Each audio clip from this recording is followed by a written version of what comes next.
everybody, and welcome to Ghost Talk. My name is Angela Mitchell, and I'm your host. Today, we have a very special guest. He's known for introducing the scientific approach and directing Cemetery Park. His team, American Paranormal Research Association, better known as APRA, has investigated over 200 locations. Let's give a warm welcome to Brandon Alvis. Hey, thanks for having me on. It's a pleasure. Absolutely. So, tell me, your first official investigation was a location called Wilkins House. Can you tell me a little bit about that? Yeah, it's funny enough. I used to work at a music venue called the Buck Owens Crystal Palace in Bakersfield, California. This is around late 2005, early 2006. One of my coworkers approached me and said that one of his buddies owned this crazy farmhouse, this property that had all this activity for years, and the family moved out of the house because of the activity. So he knew my interest in the paranormal, and he asked me to come out and investigate it. And I actually investigated the location for, man, about a year, maybe over a year, and found the first evidence I've ever collected. And being that I was actually an audio engineer at the time and worked at a music venue, used to work for the country music legend Buck Owens, if anyone knows who that is. Amazing guy. Actually went out there and took some of the recording equipment that I had, condenser microphones, ran that into an interface into my computer, and just left the mic alone in the building by itself for a while and started to record voices. And that was what got me hooked, and keeps me going to this day. So, what kind of voices did you get? What kind of audio did you get from there? Well, first off, I started to notice that there was heavy boot steps in an empty building. I mean, this farmhouse wasn't very big. It was like I think a 2-bedroom, 1-bathroom farmhouse, very small. So instantly I knew there was no one there. Not only was I there, but I had other people with me, and we had the whole perimeter shut down. We had as much of a controlled environment as possible.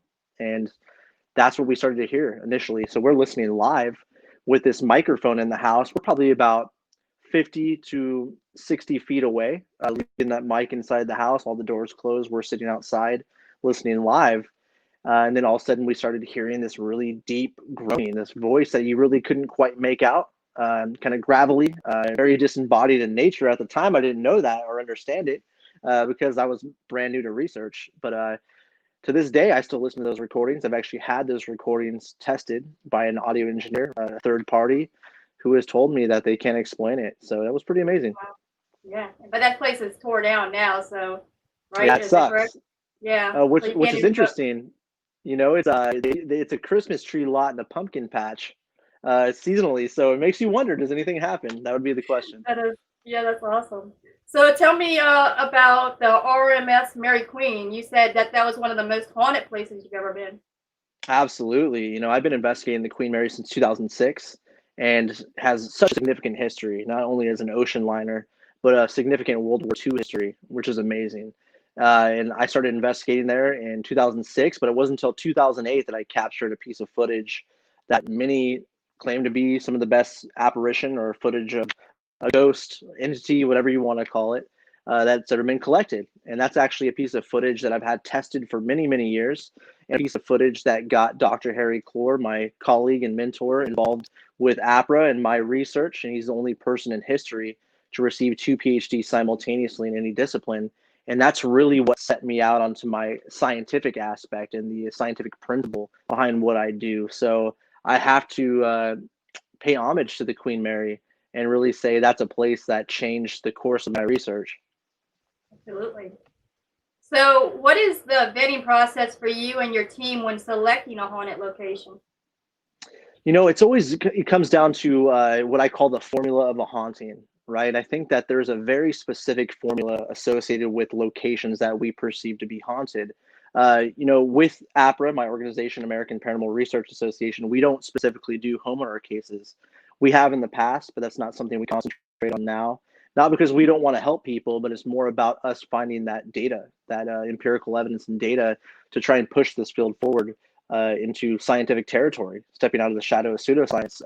So for me, I think that history plays a very significant part in the formula of a haunting. Not only the history of a location, but also the environmental conditions associated with the location. And those are things I really look at prior to going to a location and really investigating it. So for us, it's not really about eyewitness testimony per se. It's more about the fact that we think there are very specific factors that play into these locations. Yeah, absolutely. I totally agree with that. So, you're known for bridging science and paranormal together, and I know that's very important to you. Can you tell me about the EMCCD equipment and how it works? Because I was pretty Yeah. impressed when I saw that. Yeah, absolutely. Again, working with Dr. Clore, who I mentioned earlier, he's been a huge mentor of mine, someone I've worked with for many years, over a decade at this point, which is kind of crazy to think about. I guess I'm getting old, but he is someone that's a world-renowned scientist. This guy's been doing it since he was in his 30s. I mean, he's the only person in history to receive 2 PhDs simultaneously. And I went to him and I asked him, if ghosts are real and they exist, or what we perceive to be ghosts, how would they manifest? And he threw out the theory of photon events. And so I was provided this piece of equipment, which is an EMCC camera, a photon camera, electron multiplying camera, excuse me. And that was sent to me, and I tested the theory of photon events in a very significant location, Fort Stanton, New Mexico, on Ghost Hunter Season 2. And we captured a piece of data and a piece of evidence that to this day can't be explained, and something I think that really is a huge breakthrough for this field.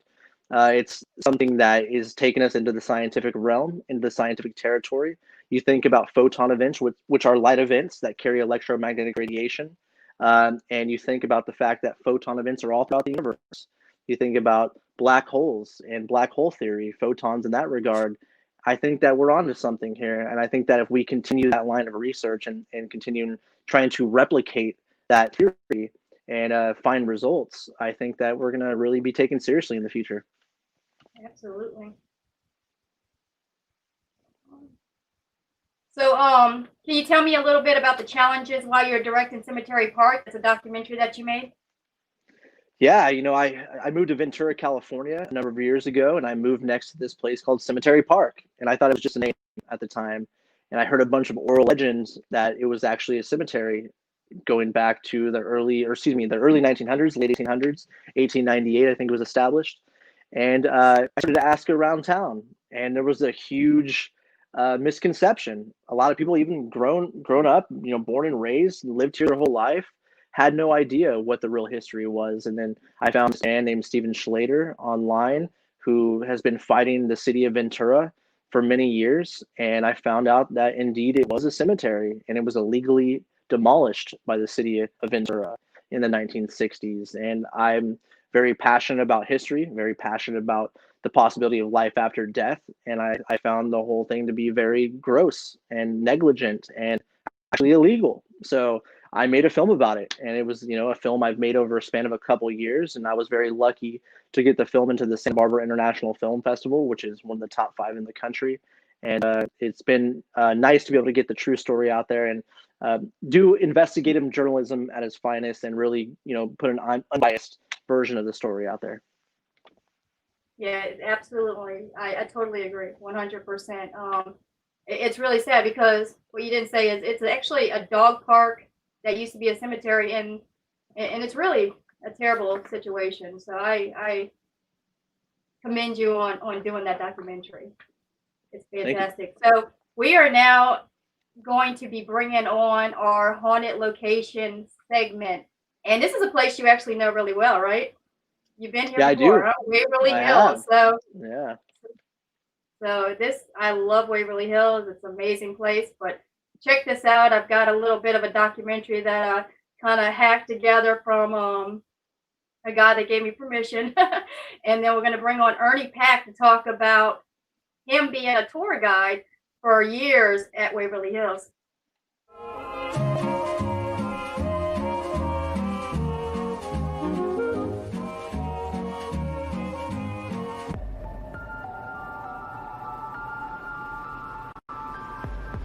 Waverly's paranormal legends have gone back for years and years. People believe that over 60,000 people died there at one time, and reports of hauntings and strange unexplained activities have gone on there for years and years. And tuberculosis really started, taking its grip on the area.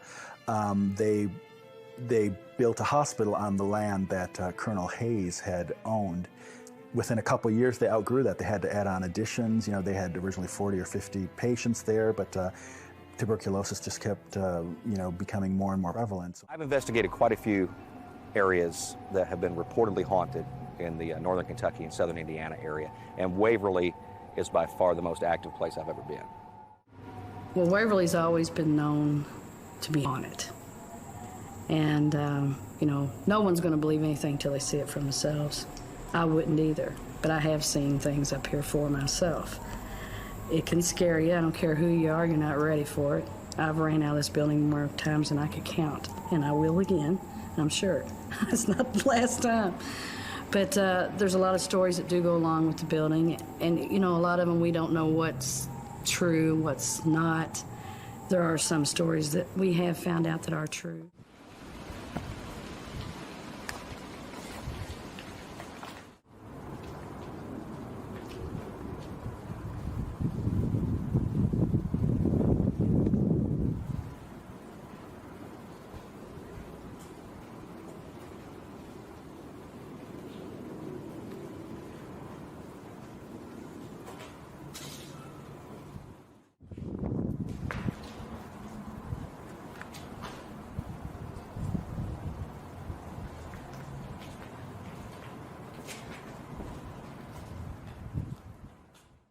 One of the younger patients, they had a little wing and a rooftop balcony built for the children, and you go there and there's still a swing set up, and they leave balls throughout the building, and supposedly spirits will move these balls. A lot of times it's supposed to be children playing with the balls, and Timmy, I don't know that they have any proof of it, but he was supposedly a patient who died there. When you look at the records, the experts say there's no way that many people could have died. They said most likely it was tops 8,000 or 7,000 people, but still, you think about 7,000 people dying in one location over the course of 20, 30 years. That's quite a lot. Hey, Ernie. Hello, how are y'all? So it makes you cringe when you hear that Timmy story, huh? Yeah, every time I hear someone say Timmy, I cringe. It's So, that's, we don't know that there was ever a Timmy at Waverly Hills. We know that that came from a YouTube video of some evidence that people caught with the ball rolling, and they had this sketchy EVP that sounded like it might have said Timmy, and so all of a sudden there's this famous spirit at Waverly named Timmy. You know how legends grow in the paranormal. that's true. So But how many years have you worked at Waverly Hills? You don't work there now. no, I've worked. I think my first time up there was around 2009. I did a few stints because I was working for the railroad, and I would work when I could fit it in my schedule, and then be on and off and on and off. I worked all of last year there, but since 2009 I've been there on and off up until I guess around mid-March is when I left there. So tell me some of the stories you know for sure from your own experiences that are true.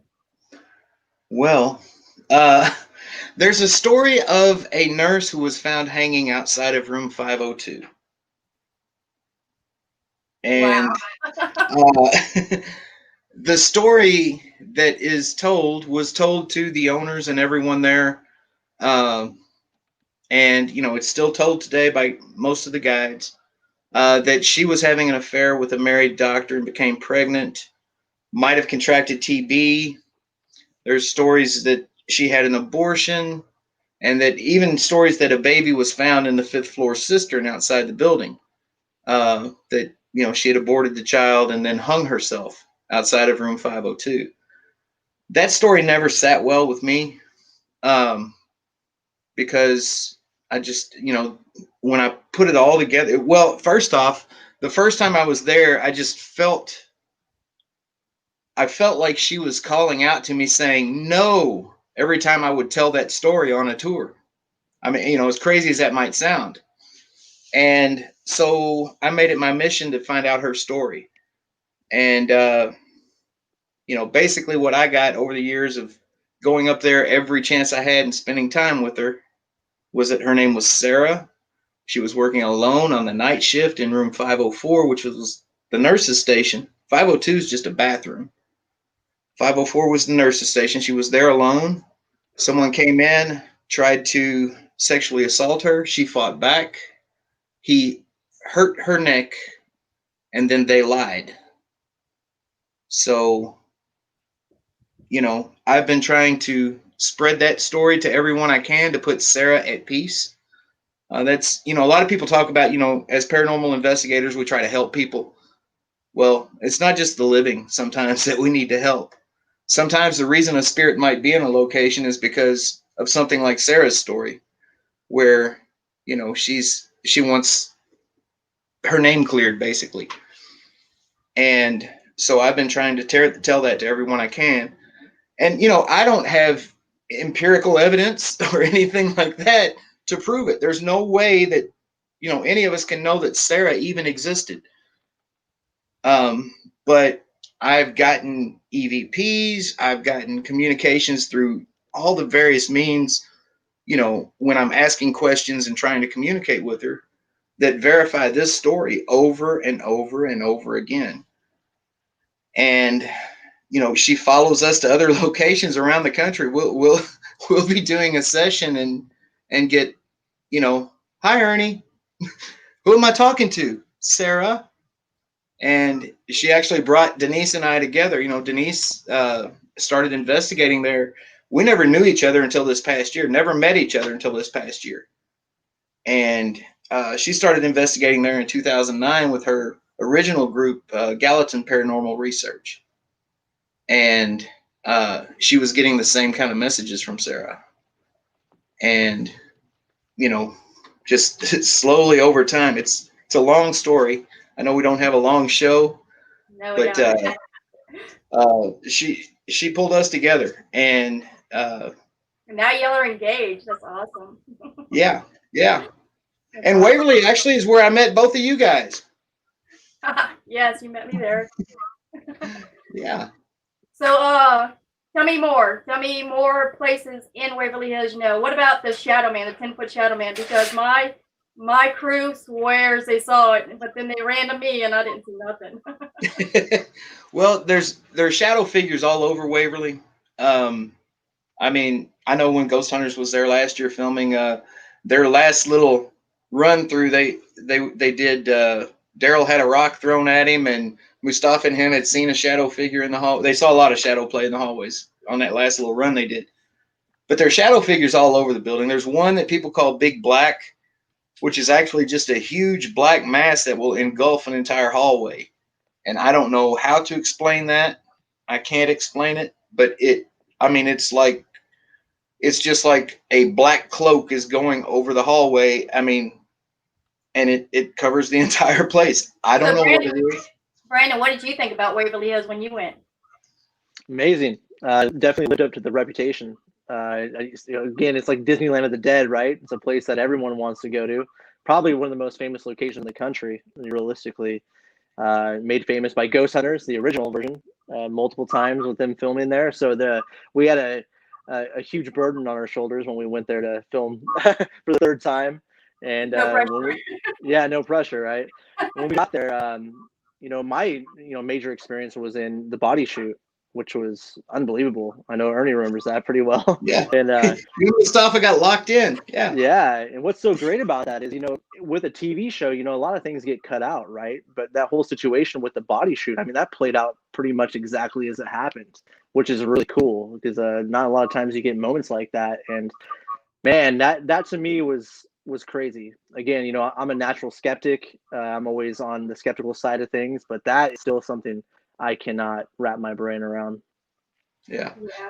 What didn't make it on the show that was great, from my end of it, was hearing Mustafa's pitiful voice on the radio when he said, "If anybody cares, we're locked in the body shoot." We were down there a while too, actually. And it was crazy. Like how long?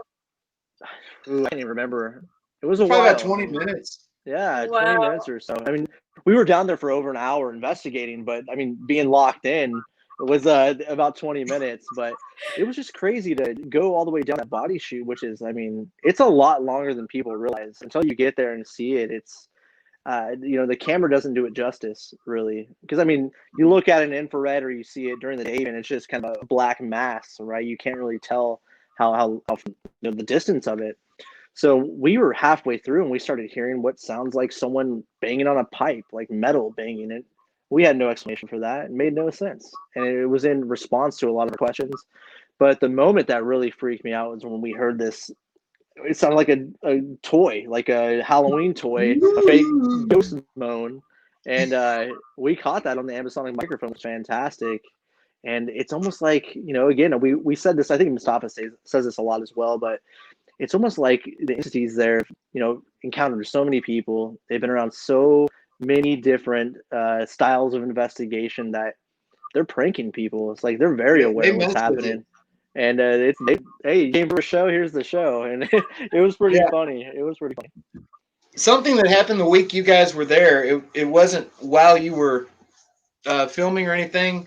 I was walking through to lock the building up. And, when you were there, we had the temporary walls and doorways set up for the haunted house on the first floor. Yep.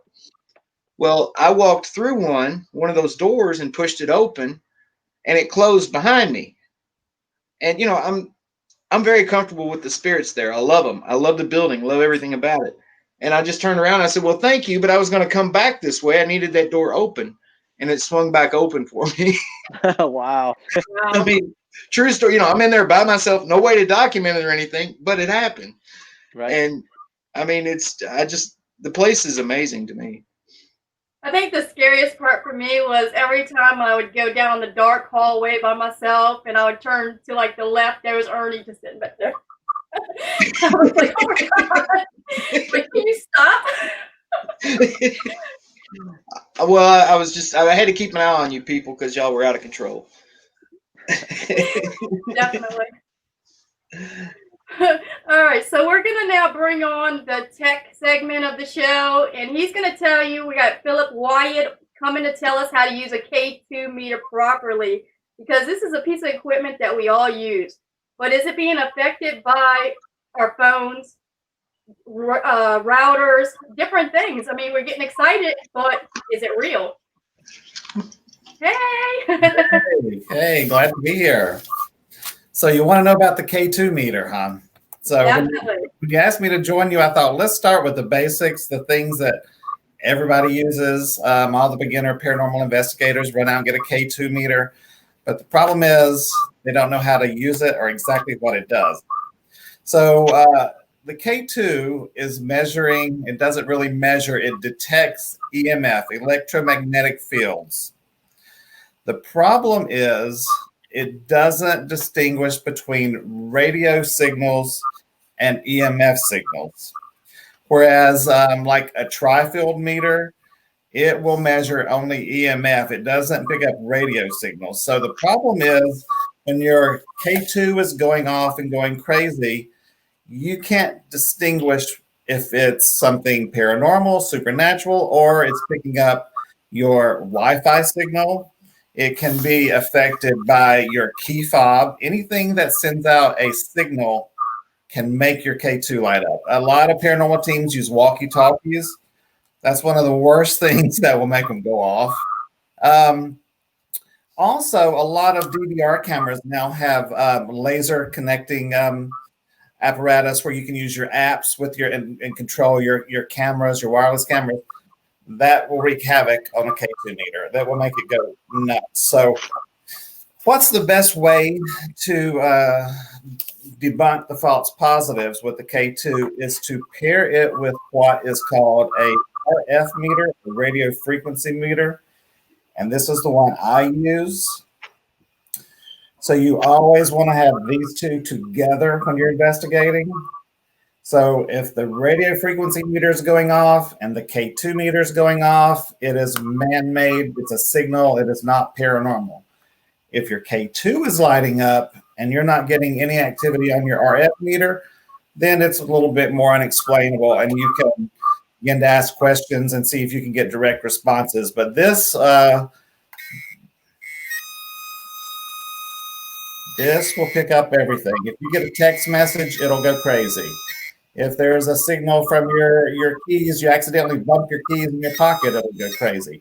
So you always want to pair these together if you want to get real, I wouldn't say real, but if you want to get more accurate data, you're not going to get it with just this.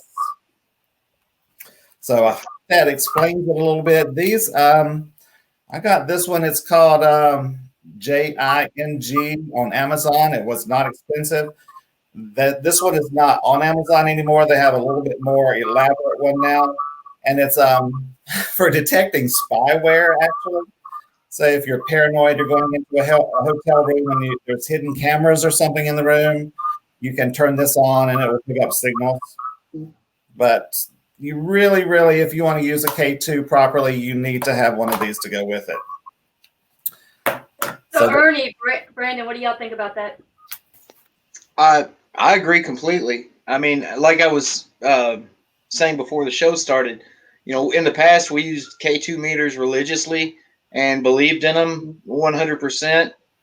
And now I think, after some of the things I've seen with phones and things like that affecting them, I got to throw out everything that I ever considered as evidence with a K2 meter in the past, because I hadn't realized how easily they were affected by other frequencies. And you really shouldn't be walking around carrying this. Even quick movements can make it flicker and you get all excited, and it's just from the movement of the sensors inside. It's best if you can just stand it up or sit it down. I have a little stand that mine will sit in, and then I'll put the other device right beside of it. But try not to walk around with it. You'll do better.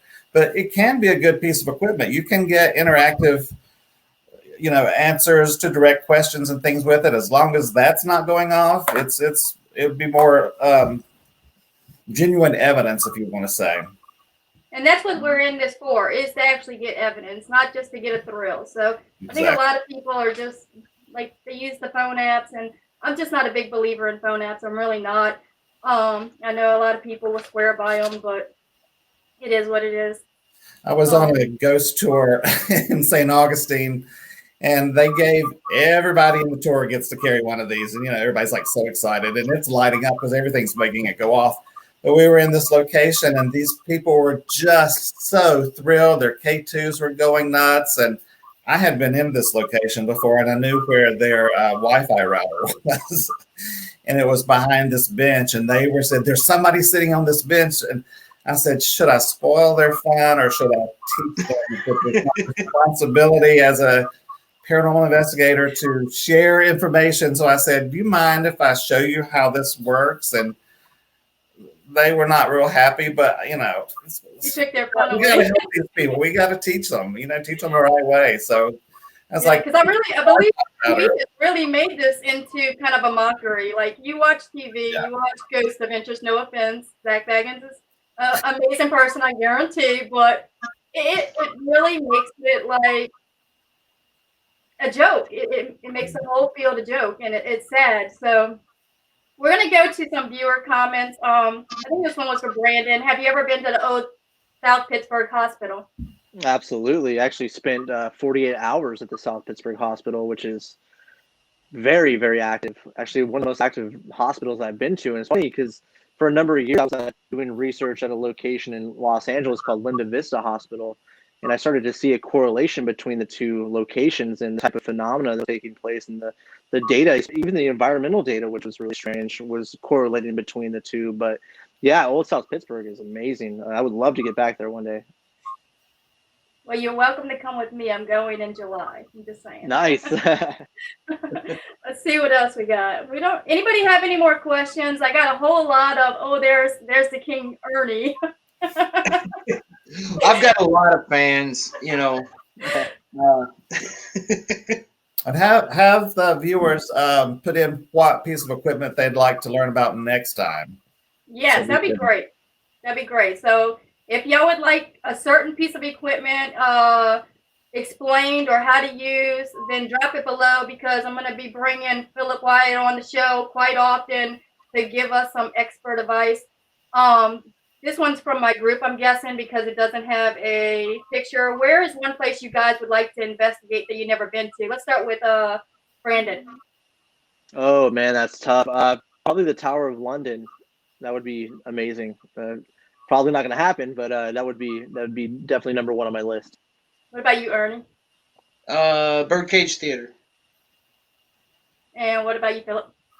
It's the Lollarie Mansion in New Orleans. I just think there's so many myths about that place that need to be weeded out and looked into, and the fact from the fiction separated. But I'm sure there's some major activity there. But I would just love to go in there. I'm gonna have to get on that. I just can't believe they won't let anybody in there. That's so frustrating. So, anybody got any questions for them? The 360 periscope. Have you ever heard of that? I think we actually have that. I think somebody is talking about that. So we might have that coming up. I've got it. It's a tribolic meter. We can do that. Is that one of the ones you're going to be talking about? It's by Paranologies, and he's not taking any orders right now. So if we go over it, you can't really order one. But I can go over it with you if you'd like. Can I just say something real quick about one ITC or app that's out there that we have used that we've gotten?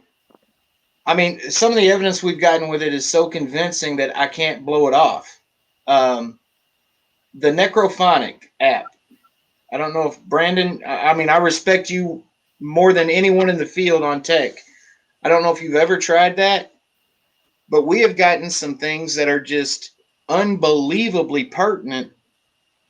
Even at times when we have just downloaded it green so that you can't say that it's been listening to your phone or whatever. You know, we got a date, actually. We were at the Old Stone Jail in Franklin, Kentucky. And over the Necrophonic, there had been a murder in the cell that they ruled a self-inflicted gunshot wound. They said that the inmate had taken a gun off of a deputy and killed himself. Well, you know, we're pretty sure that the deputy just killed him and then they covered it up. But anyway, we didn't know exactly the date that had happened. But the Necrophonic says February 8th, just clear as a bell. So we go to the curator of the museum there. He goes back to the newspaper article, and it's from Thursday, February 13th, 1969. And it says, this past Saturday night. So if you go back from Thursday the 13th back to Saturday night, it's February 8th. And, you know, we're like, you know, I mean, wow. So what do you think about that, Brandon?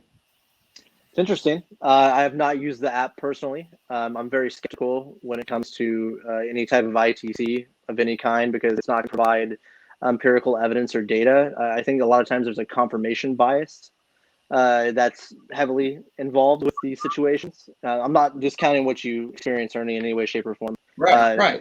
But it's going to be very tough to have that peer reviewed, have that tested by a third party. If you take that to someone, an expert from another field or, you know, technical industry of any kind, and say this is what happened, it's going to be tough to actually rule that as data or evidence. So it's tough, but I would like to try the app myself. I'm definitely always open to trying any type of ITC or any new equipment that's out there for sure. That's definitely an app that I hear often whenever people will swear by an app. That is the app, the Necrophonic. Is that what? Yeah. Yes. I don't know what's in its banks. I mean, if it's bits of words, I don't know what's in it.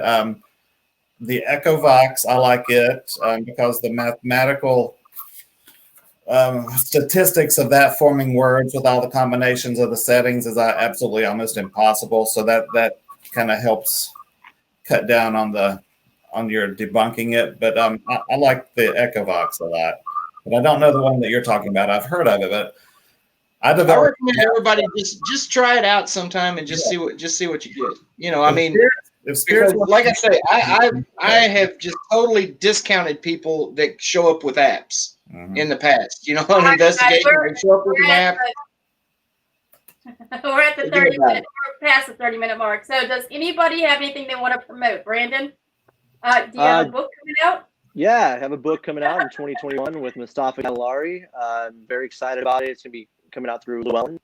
which is one of my favorite publishers out there. And I can't say too much about it right now, unfortunately. We'll be doing all the rounds here once it's announced. But it's new, it's fresh, and I think it's going to be something that's going to really excite the field in a way. It's not just a testimonial book. It's not about just what we've experienced over the years. It's got some really solid advice in it, and it's going to be. We're very excited about it. Very excited. I was going to say, if anybody cares, come help me. No. So, Ernie, you got anything to promote? Well, we have just started a new venture along with the Black Wolf Paranormal and After Midnight Paranormal and the animal Joshua Adilla. It's called Midnight Wolfpack Productions. We're basically a hosting platform like Paranormal Warehouse was and Parahouse was, except instead of streaming everything straight to YouTube or straight to Facebook, we stream it straight to YouTube. Live stream it to YouTube, and then we upload it and share it to hundreds of Facebook groups and all over. And we're also a content provider, going to be a content provider for the new Paraflix venture, which is basically the Netflix of the paranormal, and going to be producing documentaries and that type thing. So we're really looking forward to it and trying to build that platform as much as possible. And what about you, Philip? You got anything coming up? Not coming up. I would like for everyone to check out our Ghost Education 101 page on Facebook. We do a lot of presentations for the beginning paranormal investigators, showing you fundamentals, how to investigate. We've got presentations on equipment, on procedures and protocols, on how to conduct research. A lot of great information from a lot of great people. All the videos are there on our page. We also have a YouTube page with all the videos there. And also my books on Amazon on water scrying. That's a whole different subject we could talk about, but you can look those up on Amazon. All right. Thank y'all so much for coming on my show tonight. It's been a pleasure. Y'all have a great day. Thank you. Bye, guys. Thank you.